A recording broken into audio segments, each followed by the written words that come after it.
18वीं लोकसभा का पहला सत्र 24 जून से शुरू होगा। 26 तारीख को लोकसभा अपने नए अध्यक्ष का चुनाव करेगी। सूत्रों के हवाले से खबर मिली है कि अगर विपक्ष के इंडिया गठबंधन को डिप्टी स्पीकर का पद नहीं दिया गया तो वे स्पीकर पद के लिए भी अपना उम्मीदवार खड़ा कर सकते हैं। हालांकि इस बारे में अंतिम फैसला संसद सत्र के शुरू होने से पहले लिया जाएगा। लेकिन प्रधानमंत्री जी की कार्यशैली को देखते हुए उनके कार्यकाल में डिप्टी स्पीकर नहीं हुआ। ये अपने आप में वो देखिए संसद की दहलीज चूमते हैं, वो फोटो के लिए अच्छा है, लेकिन संसदीय लोकतंत्र के प्रति जो गरिमा का भाव, निष्ठा का भाव होना चाहिए, उसकी कमी दिखती है। मैं आज भी कहता हूं कि बहुत सारे परिवर्तन की जरूरत है। एक दिन आपको पूरा का पूरा विपक्ष का होना चाहिए। अगर 7 दिन का सत्र है तो एक पूरा विपक्ष के लोग ही स्पीकर पद पर बैठे, वो मुद्दे लें जो आमतौर पर नहीं लिए जाते हैं। इस तरह की अगर चीजों को हम नहीं करेंगे ना, तो मुझको लगता है कि ये लोकतंत्र में तंत्र लोक पर हावी होता चला जाएगा, जो काफी हद तक हो भी गया है। विपक्ष के इंडिया गठबंधन की ताकत बढ़ने के साथ ही 10 साल बाद लोकसभा को विपक्ष का नेता भी मिलेगा। माना जा रहा है कि विपक्ष के नेता राहुल गांधी होंगे। साथ ही विपक्ष ये उम्मीद कर रहा है कि डिप्टी स्पीकर का पद उसे मिले। 17वीं लोकसभा में डिप्टी स्पीकर का पद 5 साल तक खाली रहा है।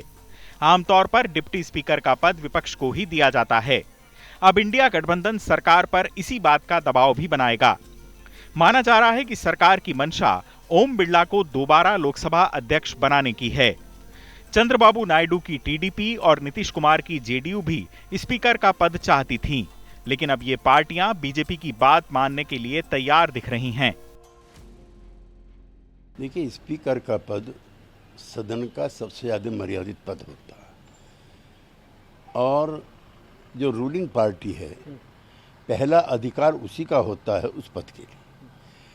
तो जो इंडी गठबंधन की जो मांग है या जो उनके बयान हैं वो आपत्तिजनक है।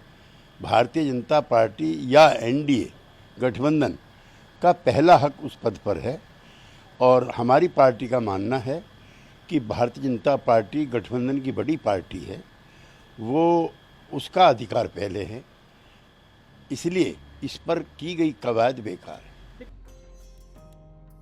इधर विपक्ष को उम्मीद थी कि लोकसभा स्पीकर के पद पर टीडीपी और जेडीयू बीजेपी पर कारगर दबाव बना पाने में कामयाब रहेंगी, लेकिन अब मामले में बीजेपी की चलती देख विपक्षी खेमा थोड़ा असहज हुआ है।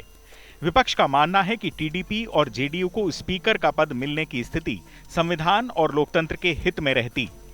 राजस्थान के पूर्व मुख्यमंत्री अशोक गहलोत ने तो यहां तक कह दिया कि अगर लोकसभा स्पीकर का पद बीजेपी के पास रहा तो टीडीपी और जेडीयू को अपने सांसदों की खरीद फरोख्त के लिए तैयार रहना चाहिए। चुनाव आज तक।